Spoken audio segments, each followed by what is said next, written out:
तो ये बताइए मामा जी, आप जो अभी बांदा का लोकसभा का चुनाव आने वाला है, उसमें किसकी सरकार होने वाली है? उसमें इंडिया की सरकार बनेगी। भाजपा पद से भटक गई। भाजपा काम करना नहीं चाहती, फोटो खिंचा के अपना वर्चस्व बढ़ाना वर्चस्व दिखाती है, बाकी धरातल में शून्य है। इंडिया ही एक ऐसी पार्टी है जो देश का विकास कर सकती है, गरीबों का उद्धार कर सकती है।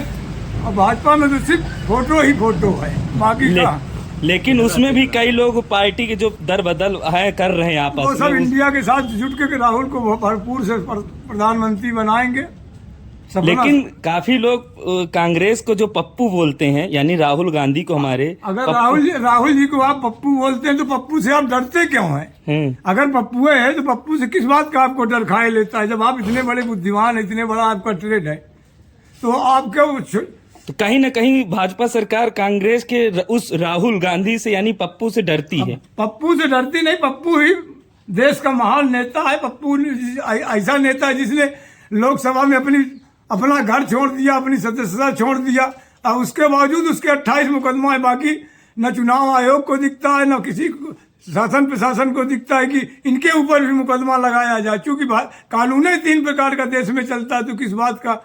लेकिन उसमें लोग क्या बोलते हैं, उच्च न्यायालय ने उनको रोक लगा दी है ना किसी मामले में कि वो प्रधानमंत्री चुनाव नहीं लड़ सकते हैं। अब उच्च न्यायालय में रोक नहीं लगाई, उच्च न्यायालय ने उनको हरी झंडी दिया, वो चुनाव भी लड़ेंगे। अब बम्पर वोट से जीत के सरकार बनाएंगे। यानी 2024 में होने वाले 24 एकदम क्लियर है। पूरी जनता भगाने में लगी हुई है। कोई जनता नहीं, बस वही अंधभक्त है जो गाड़ी के बगल में फोटो खिंचाने में उत्सुक है, कुछ झोरा में भर के वापस जाने के चक्कर में वही विकास के नाम पर बात करते हैं, बाकी विकास कहीं धरातल पर नहीं। तो क्या 2024 चुनाव के बाद अगर राहुल गांधी आएंगे तो हमारे गांव का विकास कर पाएंगे? राहुल गांधी आ जाएंगे तो विकास ही विकास है। हमारे गांव का नहीं, पूरे देश का विकास है, पूरे गरीबों का विकास है, पूरे किसानों का विकास है, पूरे उत्पीड़न करने वालों के साथ न्याय होगा। यहाँ तो राम राज की कल्पना करते हैं। ऐसा कोई दिन नहीं जिस दिन बच्चियों का बलात्कार हमारे ट्विटर या हमारे समाचार में अटैक करके न डाला जाता हो। लेकिन कई भक्त हैं जो राम मंदिर के आने वाले समय पे राम भक्त किसी ने नहीं बनवाया। राम भक्त के 3 नायक है। पहले नायक राजीव गांधी, दूसरे नाम पीवी नरसिंह राव, तीसरे अशोक सिंघल, जिनका नामो निशान नहीं। अब हमने भाजपा ने कोई कुर्बानी दिया, सिर्फ सत्ता हथियाने के लिए आगे है। ये बात नहीं, तो जो 2024 में मंदिर निर्माण हो रहा है, भाजपा सरकार उसको दावा करके 2024 में चुनाव लड़ेगी। खोखला दावा, चूंकि अदालत जब फैसला देगा तभी विवादित स्थान में काम हो सकता है। जब अदालत ने फैसला ही नहीं दिया था तो किसी सरकार के बनवाने का कोई महत्व नहीं। लेकिन ये तो कई वर्षों से न्यायालय में वो हुआ, लेकिन भाजपा ने ही तो केवल पास किया। ये आप लोगों की भूल है। सबसे पहले राजीव गांधी ने पद खोला, पूजा किया भगवान की। उसके बाद पीवी नरसिंह राव ने पूरे सहयोग के साथ, विध्वंस में उनका सहयोग था। अशोक सिंघल ने हम भूमिका निकाली, लेकिन तीनों का कहीं नामो निशान नहीं। बस झूठ शंख बजा रहे हैं कि हमारा है, किसी का नहीं। अदालत का जो फैसला है वो सर्वमान्य है। अदालत ने फैसला अभी दिया, इसलिए अदालत जो सरकार होगी उसकी जिम्मेदारी है।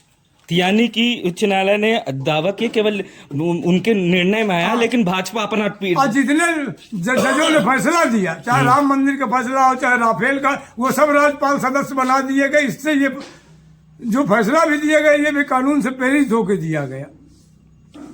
सरकार से प्रेरित होकर, कानून से नहीं, सरकार से प्रेरित होकर दिया। चूंकि 3 महीने के अंदर ही उनको राज्यपाल सदस्य बना के तीनों जजों को मनोनीत कर दिया गया, जबकि नियम है कि 3 महीने तक कोई कार्रवाई ही नहीं हो सकती। तो यानी भाजपा ने कहीं ना कहीं गलत किया। भाजपा गलत किया या एकदम सही कर रही है, भाजपा जाने। लेकिन जनता के हित में इसका कोई काम नहीं।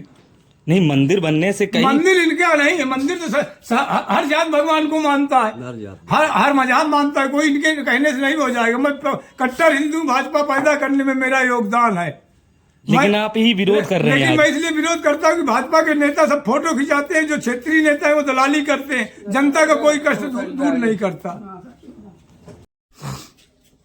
पाठा क्षेत्र में कोई नेता नहीं, सिर्फ दलाल, खनन माफिया, चोर माफिया, गल्ला माफिया, ऐसे लोगों के साथ इनका कांटेक्ट है।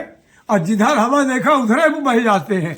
कहीं इस माननी के पीछे दौड़े तो कहीं उस माननी के पीछे दौड़े, गाड़ी के बगल में खड़े हुए फोटो खिंचाई। यही सबसे बड़ा पाठा क्षेत्र का विकास है, कोई विकास नहीं।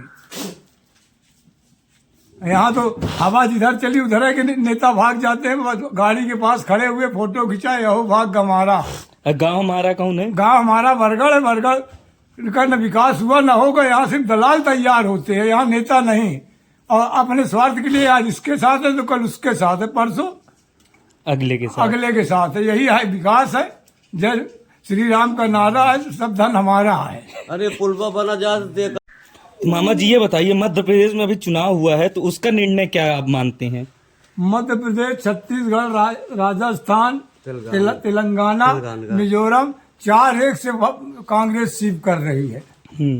तो यानी 239 सीट में चुनाव हुए हैं, तो आप कितना अनुमान लगा रहे कि कांग्रेस 229 में चुनाव हुआ, 230 में नहीं, 39 में नहीं हुआ, 229 सीट में चुनाव हुआ है। और कांग्रेस की एक लहर है एमपी में, और सत्ता न कांग्रेस की अगले बार भी बनी थी, इन लोगों ने खरीद लिया। अभी राजस्थान में प्रचार था, योगी बाबा वहां प्रचार में गए तो 450 का सिलेंडर देने का दावा करते हैं, अपने स्टेट में खुद 1100 जनता से लेते हैं।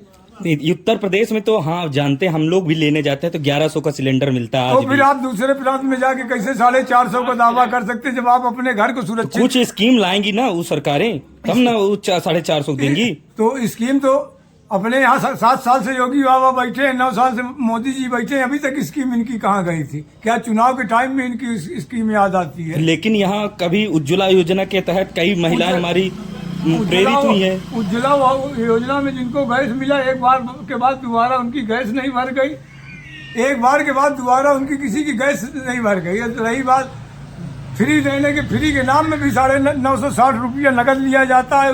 अब कहे कि ये कि वो आपको वापस मिलेगा, वापस मिले न मिले भगवान जाने।